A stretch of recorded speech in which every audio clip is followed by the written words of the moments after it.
નમસ્કાર મિત્રો, એક નવો વિડીયોમાં આપનું સ્વાગત છે।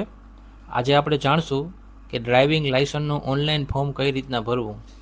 સૌથી પહેલાં આપણે વેબસાઇટ ઓપન કરી લેવાની છે। વેબસાઇટનું નામ છે પરિવહન.gov.in।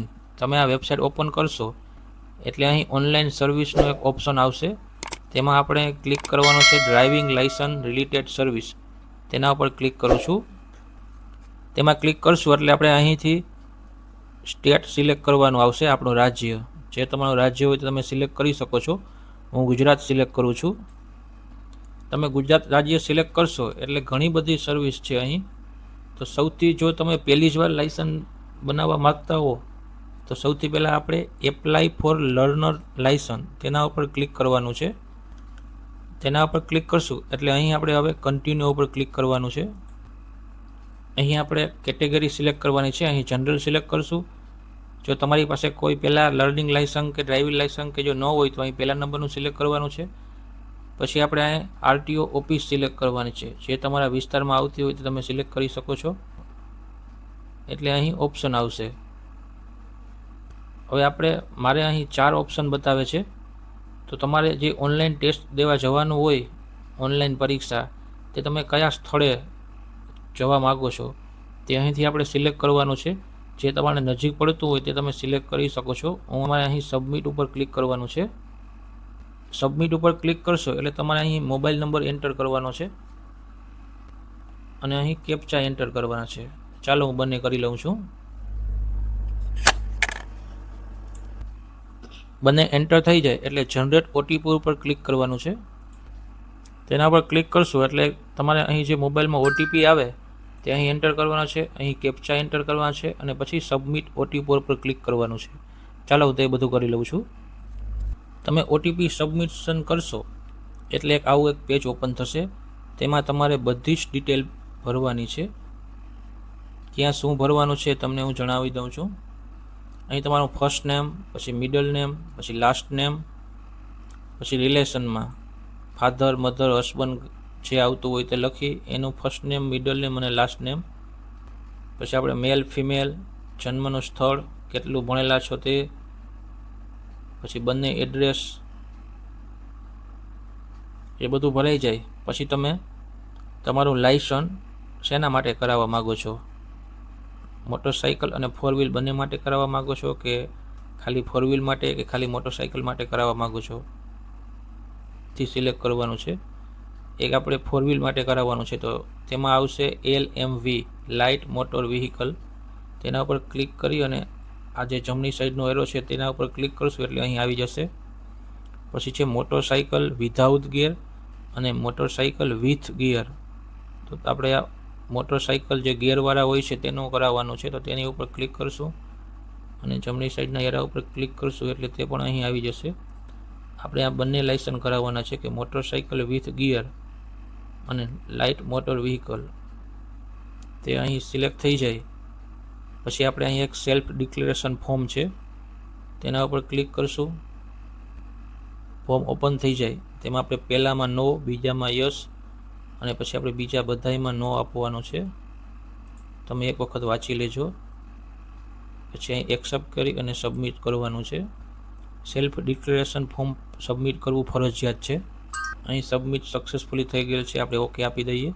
તો પછી તમે અહીં કેપ્ચા એન્ટર કરી અને સબમિટ આપવાનું છે। ચાલો સૌથી પહેલાં હું બધું કરી અને આગળના પેજમાં શું આવશે તે તમને બતાવું। તમે સબમિટ ઉપર ક્લિક કરશો એટલે તમારે આવી રીતના એક સ્લીપ જનરેટ થશે, તે તમે ડાઉનલોડ કરી શકો છો। પણ આપણે અહીંથી નેક્સ્ટ કરવાનું છે તો હું અત્યારે નેક્સ્ટ કરું છું। નેક્સ્ટ ઉપર ક્લિક કરશો એટલે તમારે અહીં એપ્લિકેશન નંબર એન્ટર કરવાનો છે, જન્મ તારીખ અને કેપ્ચા ત્રણેય ફિલ કરી અને સબમિટ ઉપર ક્લિક કરવાનું છે। સબમિટ ઉપર ક્લિક કરશું હવે તમારે અહીંથી ડોક્યુમેન્ટ, ફોટો, સાઇન તે બધું અપલોડ કરવાનું છે। તે તમને હું જણાવું છું કઈ રીતના કરવાનું છે। એપ્લિકેશન ફોર્મ તમારે કમ્પ્લીટ થઈ ગયું છે, હવે ડોક્યુમેન્ટ અપલોડ કરવાના છે તો તેના ઉપર ક્લિક માર્ક હશે, તમારે અહીંથી હવે પ્રોસીડ ઉપર ક્લિક કરવાનું છે। ઉપર ક્લિક કરશું એટલે તમને અહીં માહિતી આવશે, જો બરાબર હોય તો અહીં તમારે ઓકે ઉપર ક્લિક કરવાનું છે। હવે તમારે અહીંથી ડોક્યુમેન્ટ અપલોડ કરવાના છે। તો સૌથી પહેલાં આપણે અહીં ડોક્યુમેન્ટમાં ક્લિક કરશું। સૌથી પહેલાં આપણે એજ પ્રૂફ તેના ઉપર ક્લિક કરશું। પછી પ્રૂફ સિલેક્ટ કરવાની, શું આપણે આમાં ડોક્યુમેન્ટ અપલોડ કરી શકીએ. તો આપણે વોટર આઈડી કરી શકીએ, એલસી કરી શકીએ. તો હું અહીંયા એક એલસી મારું જે છે તે હું અહીં અપલોડ કરવાનો છું. તો તેના ઉપર હું ક્લિક કરીશ, સ્કૂલ એજ્યુકેશન ટ્રાન્સફર સર્ટિફિકેટ. પછી અહીંથી ડોક્યુમેન્ટ નંબર, ઇસ્યુ બાય, એની તારીખ, અને અહીંથી તમે ચોઈસ ફાઇલ ઉપર ક્લિક કરી તમારું ડોક્યુમેન્ટ કોમ્પ્યુટરમાં જ્યાં સેવ હોય ત્યાંથી અહીં અપલોડ કરી અને અપલોડ ઉપર ક્લિક કરશો. આપણે અહીં એજ પ્રૂફ આપણે જે એલસી હતો તે અપલોડ સક્સેસફુલી થઈ ગયેલ છે. હવે આપણે અહીંથી એડ્રેસ પ્રૂફ એક બીજું ડોક્યુમેન્ટ અપલોડ કરવાનું છે. અહીં આપણે એડ્રેસ પ્રૂફ સિલેક્ટ કરવાનું છે. તેમાં તમે પાસપોર્ટ છે, વોટર આઈડી છે, આધાર કાર્ડ છે, કોઈ પણ એક વસ્તુ અપલોડ કરી શકો છો. હું આધાર કાર્ડ અપલોડ કરીશ. તો આધાર કાર્ડ સિલેક્ટ કરવાનું છે. ઇસ્યુ ડેટ અહીં એન્ટર કરવાની છે અને તમે અહીંથી અપલોડ પીડીએફ ફાઇલ અપલોડ કરી શકો છો, જે 500 KB થી વધારે ન હોવું જોઈએ. ચાલો હું અપલોડ કરી લઉં, પછી આગળ શું આવશે તમને બતાવું છું. હવે આપણે અહીં બંને ડોક્યુમેન્ટ અપલોડ થઈ ગયા છે. હવે આપણે અહીં નેક્સ્ટ ઉપર ક્લિક કરશું. એના ઉપર ક્લિક કરશો એટલે તમારે અહીં એપ્લિકેશન નંબર, જન્મ તારીખ અને કેપ્ચા એન્ટર કરી અને સબમિટ ઉપર ક્લિક કરવાનું છે. તેના પર ક્લિક કરશો એટલે આપણે અહીં 2 સ્ટેપ કમ્પ્લીટ થઈ ગયેલ છે. હવે આપણે અહીં અપલોડ ફોટો એન્ડ સિગ્નેચર તેના ઉપર ક્લિક કરવાનું છે. તેના પર ક્લિક હશે જ. હવે આપણે અહીંથી પ્રોસેસ કરવાનું છે. હવે આપણે અહીં ફોટો અને સાઇન સિગ્નેચર અપલોડ કરવાના છે. અહીંથી આપણે ફોટો સિલેક્ટ કરી લેશું, અહીંથી સાઇન સિલેક્ટ કરી લેશું અને અપલોડ કરી દઈશું. ફોટો અને સાઇન અપલોડ થઈ ગયેલ છે. હવે આપણે અહીં સેવ ફોટો અને સિગ્નેચર તેના ઉપર ક્લિક કરશું. હવે આપણે અહીંથી નેક્સ્ટ આપશું. હવે તમારું ફોર્મ અહીં આવી જશે. હવે આપણે એસએસ સ્લોટ બુકિંગ એટલે કે આપણે જે જગ્યાએ પરીક્ષા આપવા જવાનું છે તે કઈ તારીખે તમારે જવું છે તે સિલેક્ટ કરવાનું છે. અહીં આપણે પ્રોસીડ ઉપર ક્લિક કરશું. અહીં આપણે પ્રોસીડ ટુ બુક તેના ઉપર ક્લિક કરશું. આપણે અહીં જો ગ્રીન કલરમાં હશે તો સ્લોટ અવેલેબલ છે, રેડ કલરમાં હશે તો અવેલેબલ નથી. પછી હોલિડે કોઈ રજા હોય તો અહીંથી આપણે તેના ઉપર ક્લિક કરી અને ક્યારે દેવા જવાનું છે પરીક્ષા તે સિલેક્ટ કરવાનું છે. ઇસ તરીકે કેટલા વાગે જવાનું છે. 2 સ્લોટ અવેલેબલ છે. આપણે અહીંયા છેલ્લે છે 16:30 થી 17:30 તેના ઉપર ક્લિક કરશું. પછી આપણે અહીંયા બુક સ્લોટ તેના ઉપર ક્લિક કરશું. આપણે એક જે ઓટીપી આવશે તે અહીં એન્ટર કરી અને કન્ફર્મ ટુ બુક સ્લોટ તેના ઉપર ક્લિક કરશું. તેના ઉપર ક્લિક કરશું એટલે આપણે અહીં એક પ્રિન્ટ લઈને પરીક્ષા આપવા જવાનું હોય છે.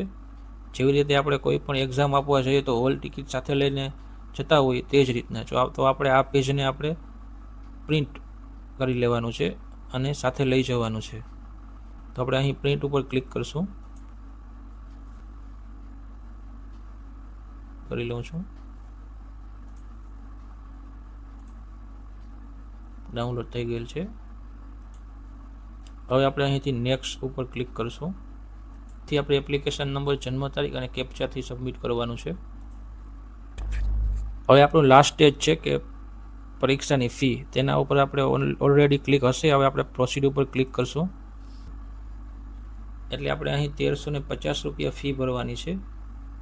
અહીંથી આપણે ગેટવે સિલેક્ટ કરશું. અહીંથી આપણે કેપ્ચા એન્ટર કરશું. પછી અહીંથી પે ના ઉપર ક્લિક કરશું એટલે આપણે એસબીઆઈની વેબસાઇટ ઉપર પહોંચી જશું અને આપણે ત્યાંથી યુપીઆઈથી પણ પેમેન્ટ કરી શકીએ છીએ અથવા તો ડેબિટ કાર્ડ, નેટ બેન્કિંગ આપણે પેમેન્ટ કરી દઈશું. એટલે આપણે પ્રિન્ટ નીકાળી લેવાની છે ફીની રિસિપ્ટ. એટલે ફીની રિસિપ્ટ અને આની પહેલાં જે મેં તમને હોલ ટિકિટ જેવી વાત કરી હતી તે લઈ અને આપણે જે તારીખ સિલેક્ટ કરી છે ત્યારે પરીક્ષા આપવા જવાનું છે. પરીક્ષામાં પાસ થાવ પછી આપણે ત્યાંથી લર્નિંગ લાયસન્સ આપશે. પાકું લાયસન્સ મેળવવા માટે આપણે ટેસ્ટ ડ્રાઈવ આપવી પડશે. તેમાં પાસ થશું પછી આપણે પાકું લાયસન્સ મળશે. તો આ તો આજનો વિડીયો તમને કેવો લાગ્યો? જો સારો લાગ્યો હોય તો તમારા બીજા મિત્રને પણ મોકલજો. આભાર મિત્રો.